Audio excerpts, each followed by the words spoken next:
जीवन हम जीते ज़रूर हैं, लेकिन क्या हम उसे समझते भी हैं? क्या हमें पता भी है कि जीवन होता क्या है? कि जीना किसे कहते हैं? या बस खाना पीना, काम करना, सोना यही सब जीवन है? क्या जीवन इसके अलावा भी कुछ और है? और अगर है तो हमें पता कैसे चलेगा कि क्या है जीवन?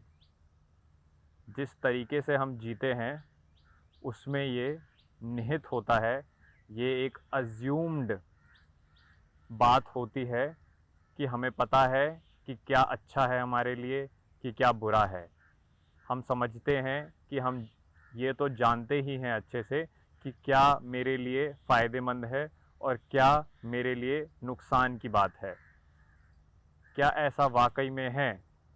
अगर हम जो जीते हैं जीवन उसको जानते ही नहीं हैं, उसको समझते ही नहीं हैं, हमें पता ही नहीं है कि लाइफ क्या होती है, कि जीवन जीने वाला कौन है, वो क्यों है,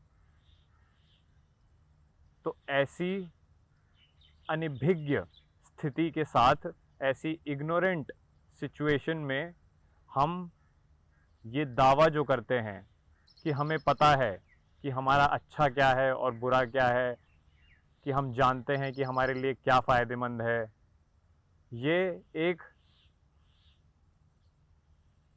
बोगस बात हो गई। ये इस बात की कोई बुनियाद नहीं है। फिर ये बस हमने मुंह से बोल दिया है, या एटलीस्ट हमने मान लिया है कि हम ये जानते हैं। लेकिन अगर इस बात की तय तक जाया जाएगा कि क्या हमें पता भी है कि हमारे लिए अच्छा क्या है, क्या हमें पता भी है कि हमारे लिए क्या फ़ायदे की बात है, तो हम पाएंगे कि हम कुछ नहीं जानते, कि हम एक छवि के साथ, कि हम एक पहले से दी गई कोई मैनुअल के अगेंस्ट क्या अच्छा है क्या बुरा है ये अपने लिए तौलते हैं। हमें इस चीज़ का अंदाज़ा ही नहीं है कि क्या वाकई में अच्छा होता है, अच्छाई वाकई में क्या चीज़ है, कि हमारे लिए फ़ायदे की वाकई क्या चीज़ है। हमारा तो ऐसा है कि हमें जो भी चीज़ मुफ्त मिलती है हम उसकी तरफ बढ़ जाते हैं और बोलने लग जाते हैं कि वाह देखो मैंने ये चीज़ इतने सस्ते में ले ली तो मेरा फ़ायदा हो गया। हमारे फ़ायदे की परिभाषा ही यही है कि जहां हमें लग जाए कि हमने एक बढ़िया सौदा कर लिया, हमने एक किफ़ायती डील ले ली, हमें ये लगता है कि ये हमारा फ़ायदा है। क्या वाकई में हमारा फ़ायदा इतने उथले स्थल पर है, या हमारा कोई एक गहरा फ़ायदा भी है जिसका हमें कुछ मालूम नहीं है। और उस गहरे फ़ायदे के बारे में ना पता होने से अधिकतर जिस तरीके से हम जीते हैं हम अपना लगातार नुकसान ही करा रहे हैं। हमें जितना मर्जी लगे कि हाँ हमें पता है हमारे लिए क्या अच्छा है, हम पाएंगे कि हम ही अपना हर पल बुरा कर रहे हैं। दूसरा तो हमारा बुरा बाद में करेगा, दूसरा हमें बाद में नुकसान पहुंचाएगा। हम खुद ही अपने आप को नुकसान पहुंचाते हैं, हम खुद ही खुद के लिए बुरे हैं। जो हमें लगता था कि ये हमारे लिए बहुत अच्छा है, कुछ समय में उसकी सच्चाई हमारे सामने बाहर आ जाती है और हमें दिखने लगता है कि नहीं, जो मुझे अच्छा लगता था वही अब मेरे लिए सबसे बुरा है। मुझे लगने लगता है कि ये मेरे लिए बहुत फ़ायदे की चीज़ है, और धीरे धीरे मुझे पता लगेगा कि जो मुझे लगता था मेरे फ़ायदे की चीज़ है वही सबसे ज़्यादा मेरा नुकसान करा रही है। जो मुझे बहुत आकर्षित करता था, जो मुझे बहुत लुभावना लगता था, मैं पा रहा हूँ कि वही चीज़ अब मेरी सरदर्द बन गई है, कि वही चीज़ से मैं दूर भागता हूँ अब। तो ये तो हमारी कहानी है। हमें शुरुआत में लगता है कि हमें पता है हमारा अच्छा कहाँ है, हमारा फ़ायदा किस चीज़ में है, हमारे लिए क्या लाभदायक बात है, क्या आकर्षित करता है हमें। ये सारी चीज़ पलटकर हम पर ही गिरती है, क्योंकि हमें दिखने लग जाता है कि जिन जिन चीज़ों को हमने मान के चला था कि इन सारी चीज़ों में हमारा लाभ है, वो सारी चीज़ों में हमारा नुकसान ही निकला। अब ये हमें देखना होगा कि हमें यही कहानी क्या बार बार दोहरानी है। और ये कहानी हम जीवन के हर क्षेत्र में दोहराते हैं, चाहे वो हमारे रिश्ते हों, चाहे वो हमारे काम की बात हो कि क्या ज़िंदगी में काम करना है, चाहे वो हमारे रोज़मर्रा के छोटे छोटे फैसले हों। हम पाएंगे हर जगह यही कहानी अपने आप को दोहरा रही है कि बस आंख बंद करके चले गए थे किसी दिशा में, ये सोच के कि शायद यहाँ कुछ अच्छा मिलेगा, कुछ बढ़िया मिलेगा, और बाद में पता चल रहा है कि अरे इसने तो हमें नुकसान पहुंचा दिया, ये तो हमारे लिए बुरी निकली।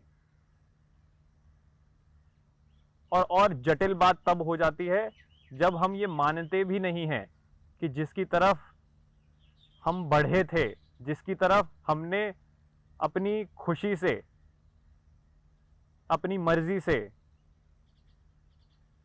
हाथ रखा था, जिसमें अपनी टांग घुसाई थी, वो अब हमारे ही ऊपर भारी पड़ रहा है।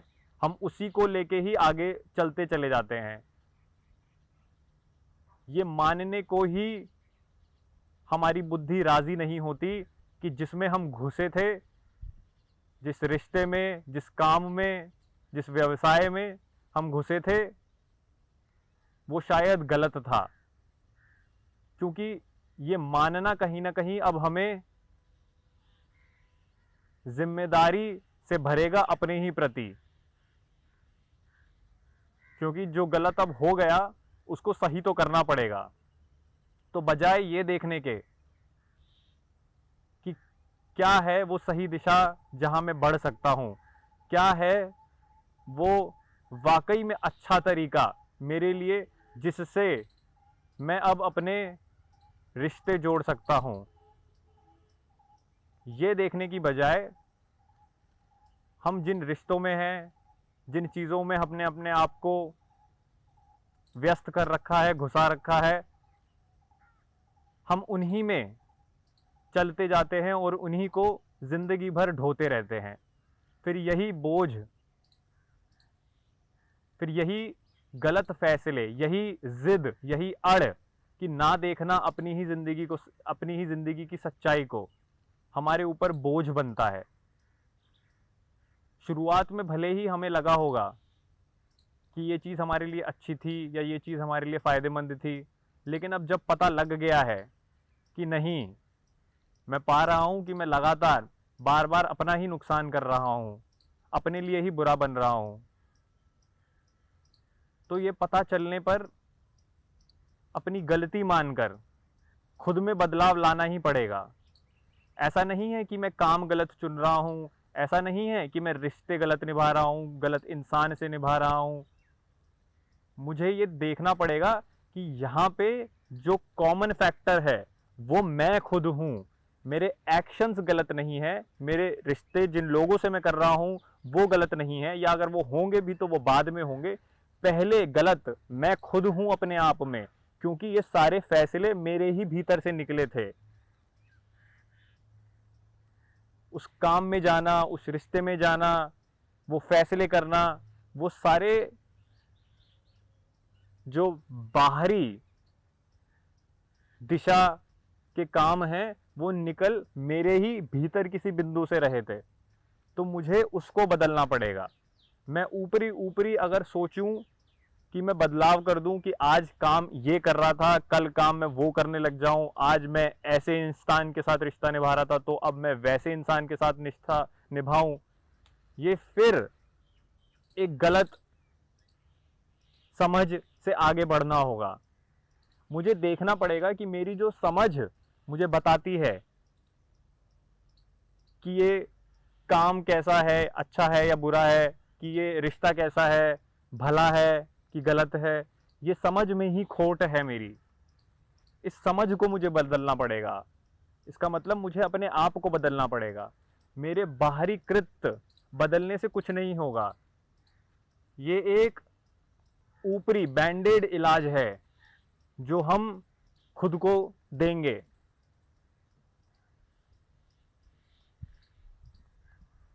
हमें ये देखना होगा कि अगर सबसे ज्यादा नुकसान हम ही अपना करते हैं तो हमारे ही भीतर वो एक नजर है जो ये देख के खुद को ठीक भी कर सकती है। अगर नुकसान हमने हमारा खुद से करा है तो उस नुकसान की भरपाई भी हम ही करेंगे। ये सब कुछ हमारे भीतर से ही निकल कर आता है। जब तक हम अपने आंतरिक क्षेत्र को टटोलेंगे नहीं, उसकी जांच नहीं करेंगे, तब तक हम कभी भी अपना अच्छा नहीं करेंगे। तब तक हम कभी भी अपने लिए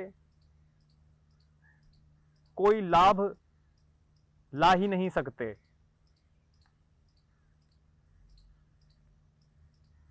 मानने से कुछ नहीं होता। हम मान्यता पर चलते हैं अपनी, कि नहीं मैं जानता हूं मेरे लिए क्या अच्छा है, कि नहीं मैं जानता हूं मेरे लिए क्या लाभदायक है। अरे कहां से आया तुम्हारे पास ये मापदंड कि तुम्हारे लिए क्या अच्छा है? कहां से आया तुम्हारे पास ये आधार जिसके अगेंस्ट तुम अपने आप को तौल रहे हो कि तुम जानते हो कि तुम्हारा लाभ क्या है? उस मापदंड को देखना होगा, उस आधार को समझना होगा कि वो क्या वाकई में अच्छा है, कि क्या वो वाकई में तुम्हें लाभ देगा। और जब ये तुम्हें लाभ देने वाली बात आ रही है तो इसमें तुम्हें कौन है? क्या शारीरिक सुख सुविधाएं, कन्वीनियंस, सहूलियत, ये सब तुम्हारे लाभ की है,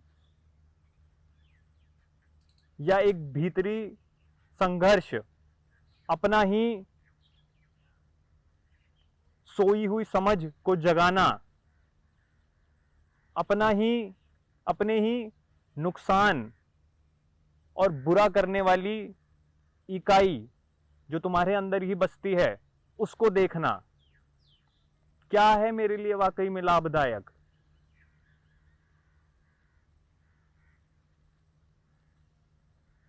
शारीरिक सुख सुविधाएं है मेरी प्राथमिक जरूरत,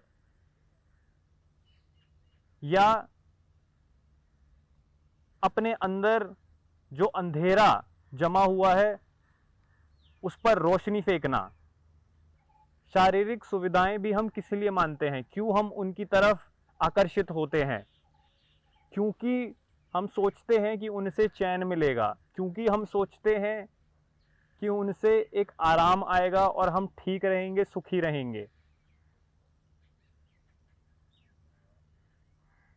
तो क्या हमें ये निश्चित है कि जो हम सोच रहे हैं सुख, जो हम मजे की एक कल्पना कर रहे हैं अपने अंदर, ये ठीक है भी, ये एक्यूरेट है भी? क्या यही रास्ता है वो जिससे मुझे चैन आएगा, जिससे मुझे आराम मिलेगा, या वो कोई और है? और अगर वो रास्ता कोई और है तो क्या ये अब मेरी ही जिम्मेदारी नहीं बनती कि मैं ठीक ठीक उस रास्ते का पता लगाऊं?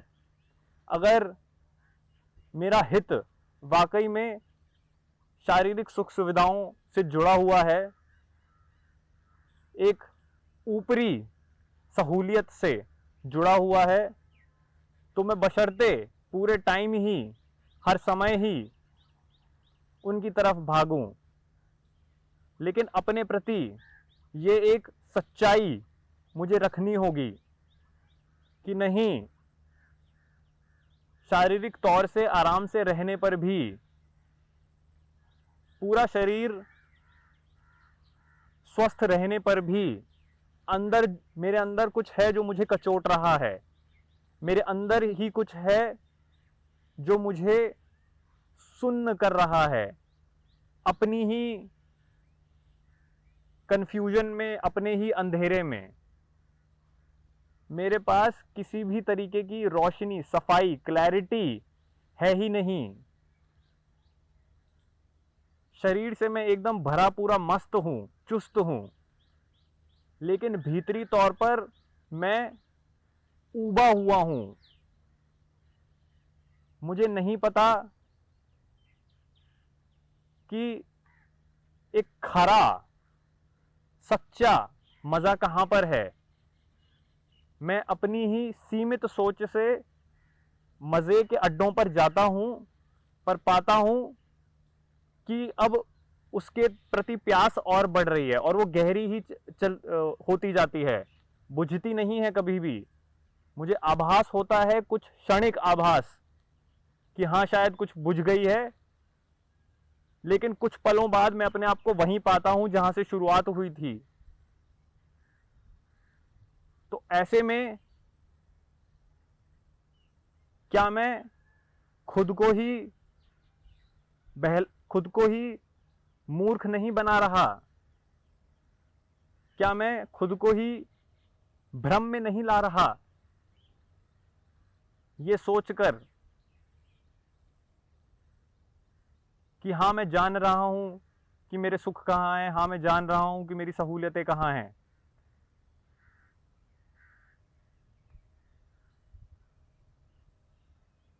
मुझे ये दिखता है कि ऊपरी तौर पर सब कुछ ठीक होने के बावजूद भी, कि मुझे खाना पीना समय पर मिलता है, कि मैं आराम करने के वक्त भी मेरे पास काफ़ी रहता है, कि मुझे थोड़ी बहुत मानसिक उत्तेजना भी मिल जाती है मनोरंजन के रूप में।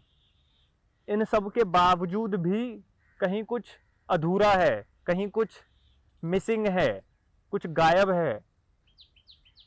तो क्या ये बनता नहीं है मेरा अपने ही प्रति फर्ज कि मैं जो मिसिंग है, जो अभी भी अधूरा है, उसके प्रति थोड़ा संवेदनशील बनूं, उसकी टुवर्ड्स थोड़ा सेंसिटिव रहूं और उसके पास रहूं, थोड़ा जाऊं उसके पास, कि ये अधूरापन वाकई में भरेगा कैसे।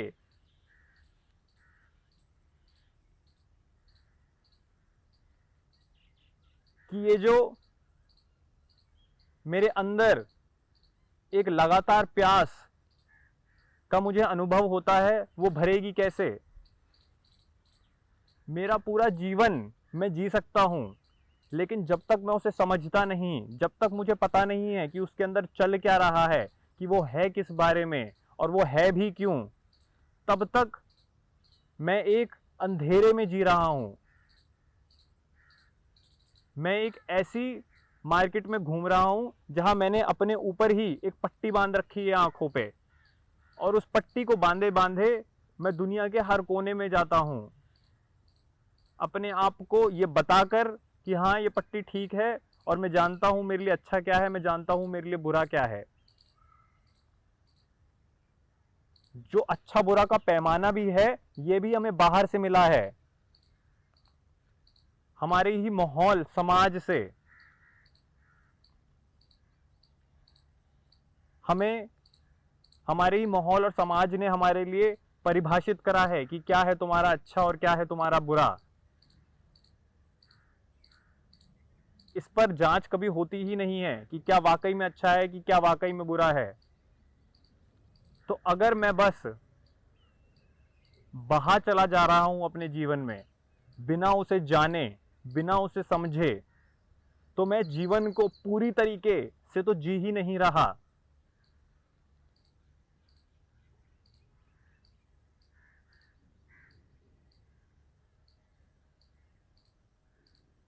एक क्लास में भी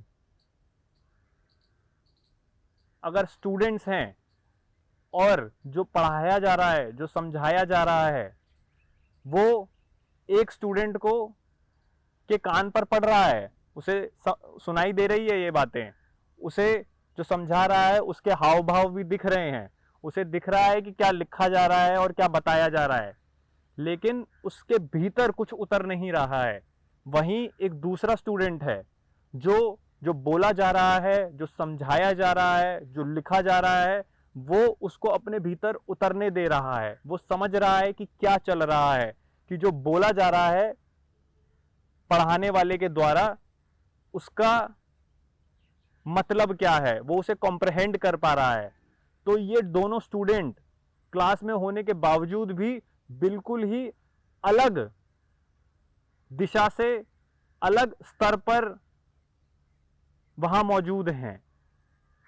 ये वाला स्टूडेंट बस क्लास में बैठा है और ये वाला स्टूडेंट वाकई में जीवित है, क्योंकि ये समझ रहा है, ये पूरी तरीके से क्लास में मौजूद है। जबकि ये तो बस एक पत्थर है, इस तक क्योंकि कुछ जा ही नहीं रहा, जो भी इस पर पड़ता है वो बस वहीं रुककर नीचे बह जाता है। देखने से लगेगा कि ये दोनों स्टूडेंट्स क्लास में हैं, लेकिन ये वाला जो चीजें समझ रहा है ये है वाकई में क्लास में, ये है मौजूद, क्योंकि ये समझ रहा है कि चल क्या रहा है। ये वाला तो क्लास में होने के बावजूद भी वहां है नहीं। तो ऐसे ही हम अपने जीवन में होने के बावजूद भी उसमें होते ही नहीं हैं।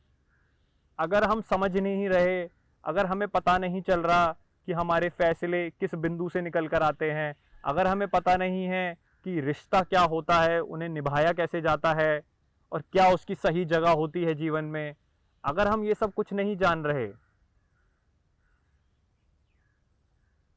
तो हम जीवन में शारीरिक रूप से उपस्थित होने के बावजूद भी असलियत में अनुपस्थित हैं। ये समझ के ही कि जीवन क्या होता है, कि मैं कौन हूं, कि मेरा मापदंड क्या है चीजों को नापने का, कि मेरे विचार किस स्रोत से, किस सोर्स से उठकर आते हैं। बिना ये जाने, बिना इन चीजों को समझे, बिना अपने जीवन की आखिरी क्षण तक घुसकर उसे समझे, हम अपने जीवन को जीवन कह ही नहीं सकते।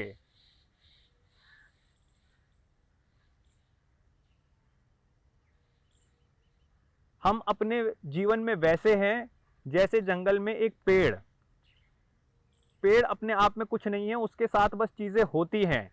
एक बीज लगा, फिर कुछ उठा उससे, वो पौधा बना, फिर वो वृक्ष बना, हवाएं आई, हवा चली, उसके पत्ते गिरे, मौसम बदले, उसका रूप रंग बदला, वो पहले इतना था फिर वो और बड़ा हो गया। उसके साथ तो चीजें घटित हो रही हैं, वो कुछ नहीं है, वो कुछ नहीं कर रहा, वो अपने ही माहौल से लड़ भिड़ कर उससे ही संपर्क में आकर बस रूप बदलता जा रहा है। पहले इतना सा था, फिर बड़ा हो गया, फिर एकदम छट गया, फिर भर गया, फिर फूल आ गए, फिर फल आ गए, फिर फल गिर गए, फिर फूल भी छट गए, और फिर से वही दोबारा साइकिल शुरू। हमारा जीवन भी फिर उस जंगल में पेड़ जैसा ही है, जिसके साथ चीजें होती हैं जो खुद में अपने आप में कुछ भी नहीं है।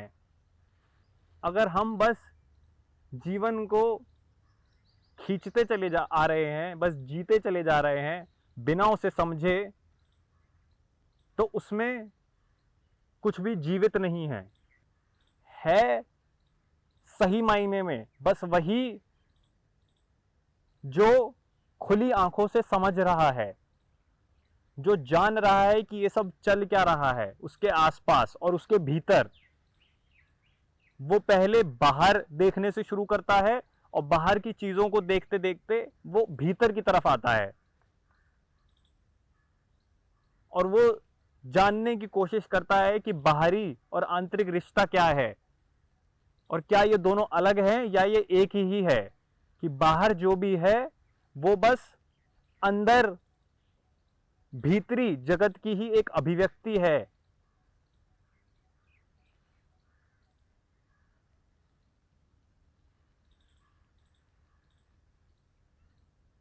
जीवन में बस होना और जीवन को जीना दोनों अलग बातें हैं। जीवन में होता, जीवन में बस होना जंगल में एक पेड़ के जैसे है कि उसके साथ बस क्रियाएं हो रही हैं, और जीवन को जीना एक कंप्लीट बात है अपने आप में। वो वाकई में होना है कहलाता है। हम भी होते हैं लेकिन चीजों के सहारे। हमारे पास बहुत सारी बैसाखियां होती हैं जिसके ऊपर हम खड़े होते हैं। हमारा खुद का कुछ भी मौलिक हमारे जीवन में हम पाएंगे कि है ही नहीं। इन बैसाखियों को बैसाखियां जानना, ये देखना कि मेरे पास टांगे होने के बावजूद भी मैं सहारों पर खड़ा हूं, तभी मैं वाकई में अपने पैरों पर खड़ा हो पाता हूं। अपने पैरों पर खड़ा होना आजीविका कमाना नहीं होता। अपने पैरों पर जो खड़ा है उसने अपनी बैसाखियों को जाना है, और बस वही व्यक्ति, वही इंसान आजाद है। वो आश्रित नहीं है चीजों पे, और यही आजादी फिर सही रिश्ते निभाती है। यही आजादी फिर जीवन में एक सुंदरता लाती है। बिना खुद के बल पर खड़े हुए हम जीवन को देख ही नहीं पाएंगे। हम जीवन में होने के बावजूद भी उसमें अनुपस्थित होंगे।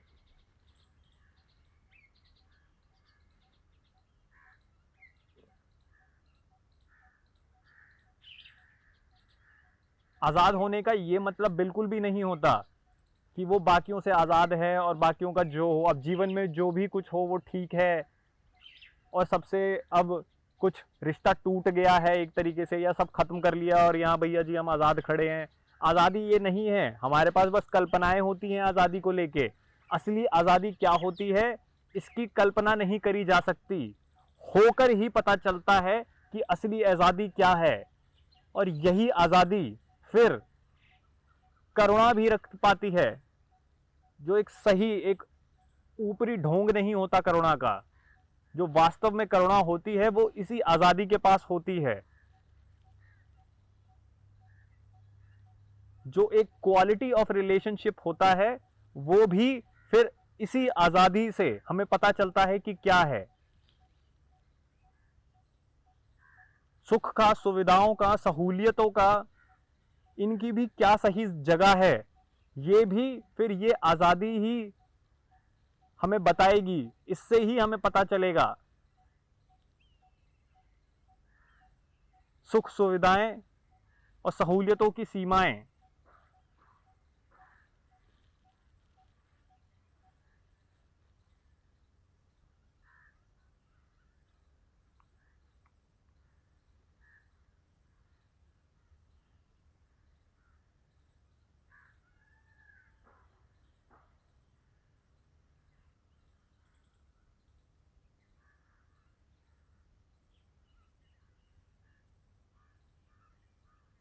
इस आजादी में फिर अपने प्रति कोई भी अधूरापन या बेचैनी पता ही नहीं चल पाती। जिन चीजों पर हम कल तक आश्रित थे, जहां हमें लगता था कि इनके बिना तो जीवन जिया ही नहीं जा सकता, इस आजादी के होने पर, इसके साथ आने पर हम पाएंगे कि हमें उन चीजों का अब ज्ञान भी नहीं है। हम भूल ही गए हैं अपने सहारों को, अपनी बैसाखियों को।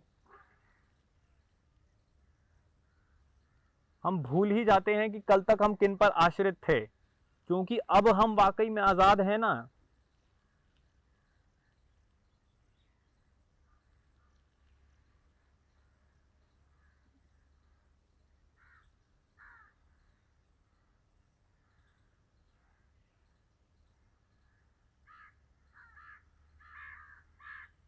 ये आजादी फिर अपने आप में सुरक्षित होती है, इसको अपने प्रति कोई असुरक्षा का भाव नहीं रहता, इसको अपने मिटने की किसी भी तरीके से चिंता नहीं रहती, इसको अपने नुकसान की भी कोई चिंता नहीं रहती।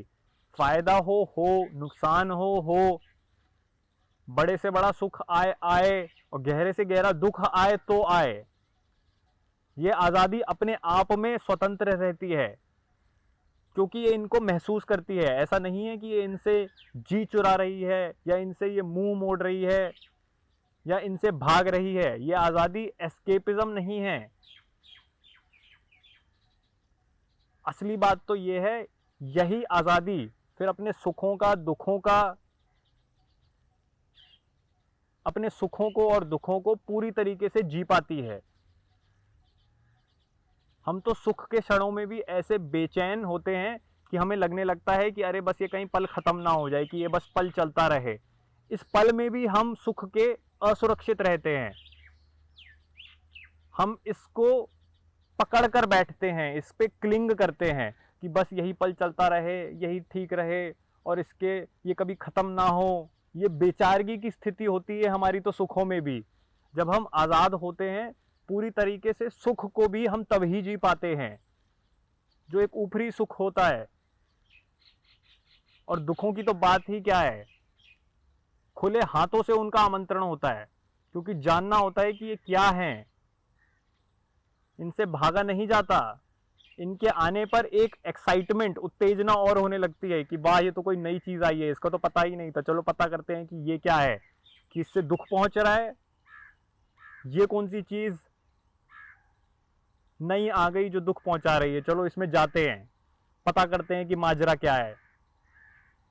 जीवन नया रहता है इस आजादी के साथ। एक एक्साइटमेंट, एक रियल एक्साइटमेंट तो यहां रहती है इस आजादी में। अपने आप को सुख सहूलियत की चंगुलों में फंसाकर हमें किसी भी तरीके का कोई भी पूरा सुख तो कभी नहीं मिलता, ना हमें कोई एक्साइटमेंट मिलती है। वो सब एक मैकेनिकल, एक शारीरिक एक्साइटमेंट हम फील करा के अपने आप को एक्साइटेड फील करने लगते हैं, जबकि वो सब कुछ एक मैकेनिकल बात है। आर्टिफिशियली हम अपने आप को एक्साइट करते हैं, यहां पर कुछ भी आर्टिफिशियल नहीं होता।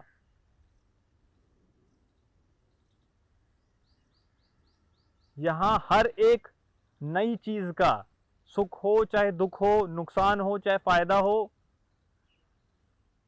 खुली आंखों से स्वागत होता है।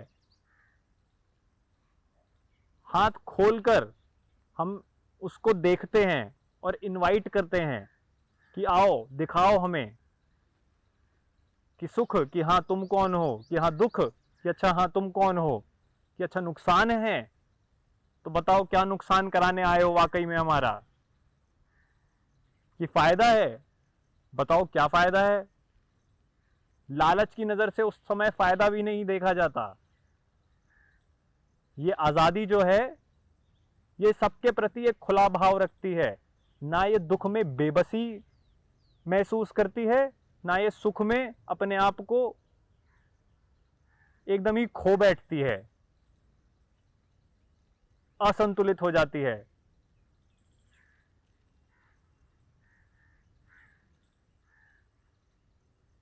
इस आजादी के साथ पता चलता है कि जीवन वाकई में क्या है, उसकी सच्चाई दिखने लगती है। असली मजा इस आजादी के साथ ही है। जब तक हम सहारों पे टिके हैं, जब तक हम बैसाखियों के साथ अपना जीवन बिता रहे हैं, जब तक हमारे पास मान्यताएं हैं, हमारे ही ढर्रे हैं, पैटर्न हैं, हम एक सिकुड़ा हुआ जीवन जीते हैं। जीवन सिकोड़ के रखने के लिए नहीं है, जीवन का स्वभाव ही है अपने आप में खुला होना। और जब उस खुले स्वभाव को हम बेड़ियों में बांधने लगते हैं, हम संकुचित दायरे में फंसा कर रख देते हैं, तो उसकी सजा हमारे अलावा कोई और नहीं भुगतता। हम अपना दुख खुद खड़ा करते हैं।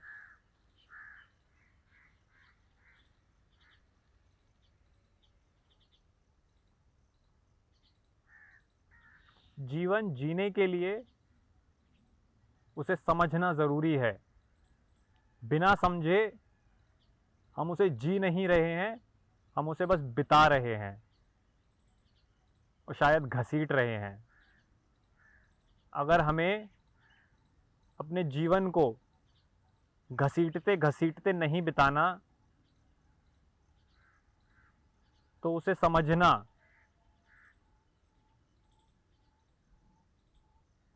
उसके पास आना कि वो क्या है, ये हमें बिना किसी रोक के, बिना किसी संदेह के जानना होगा। डिस्पैशनेटली समझना होगा। एक रोमांटिसिज्म के साथ हम जीवन पर नहीं जा सकते। One has to be as objective as they can be to understand what life is really about. Because without that understanding, there is no life.